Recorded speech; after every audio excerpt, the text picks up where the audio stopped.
ফিরে এলাম বিরতির পর। সবজি বিক্রেতাকে কোদাল দিয়ে কুপিয়ে খুনের অভিযোগ, ঘটনায় গ্রেপ্তার অভিযুক্ত বাপি দাস।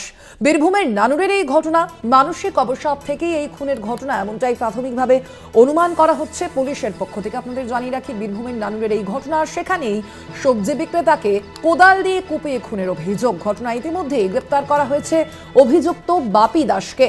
বীরভূমের নানুরের এই ঘটনা মানসিক অবসাদ থেকেই এই খুন বলে প্রাথমিকভাবে অনুমান করা হচ্ছে পুলিশের পক্ষ থেকে। যদিও ঠিক কি কারণে খুন তা এখনো পর্যন্ত স্পষ্ট নয়। জিজ্ঞাসাবাদ চলছে অভিযুক্ত বাপি দাসকে। আমরা এ বিষয়ে কথা বলবো। ফোন লাইনে রয়েছেন প্রতিনিধি মনা বীরবংশী। মনা, কি জানা যাচ্ছে এখনো পর্যন্ত, কি কারণে এই খুনের ঘটনা, পুলিশ কি বলছে?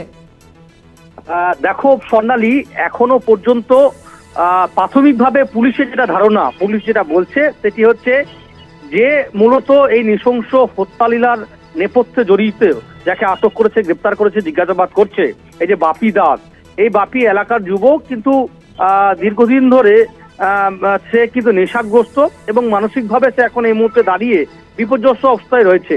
খুব স্বাভাবিকভাবেই এই অতিরিক্ত মাদক সেবনের ফলে মানসিকভাবে যে বিপর্যস্ত, সেই কারণেই কি আচমকায় এই সদানন্দর মাথায় কোদালের কোপ মেরে কি নৃশংসভাবে খুন করলো, নাকি অন্য কোনো কারণ রয়েছে? এই সামগ্রিক বিষয়টা নিয়ে কিন্তু পুলিশ এই মুহূর্তে দাঁড়িয়ে তাকে দফায় দফায় জিজ্ঞাসাবাদ করছে, তাকে আটক করেই কিন্তু জিজ্ঞাসাবাদ করছে। দেখো, ইতিমধ্যে আমরা দেখতে পাচ্ছি যে বোলপুরের এসডিপিও তিনি কিন্তু নিজে ঘটনাস্থলে গেছেন নানুরে, এবং তিনি রয়েছেন এবং তিনি ঘটনাস্থল থেকে দেখছেন যে কিভাবে ঘটনা ঘটলো, কিভাবে এসে মারলো। শুধুমাত্র কি এই একটি কারণ যে সেই ছেলেটি নেশা বেশি করে বলেই কি এভাবে মাথাঘাত করলো, নাকি অন্য কোনো কারণ রয়েছে?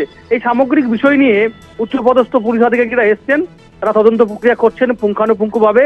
তবে দেখো, অবশ্যই নানুরে সাত সকালে বিশেষ করে এক ব্যক্তিকে এভাবে ভারী কোদালে করে কুপিয়ে খুনের ঘটনায় রীতিমতো এলাকায় কিন্তু চাঞ্চল্য ছড়িয়েছে। পুরো ঘটনার তদন্ত করছে কিন্তু পুলিশ, সেটা কিন্তু বলা যেতে পারে। স্বর্ণালী, ধন্যবাদ তোমায় মনা।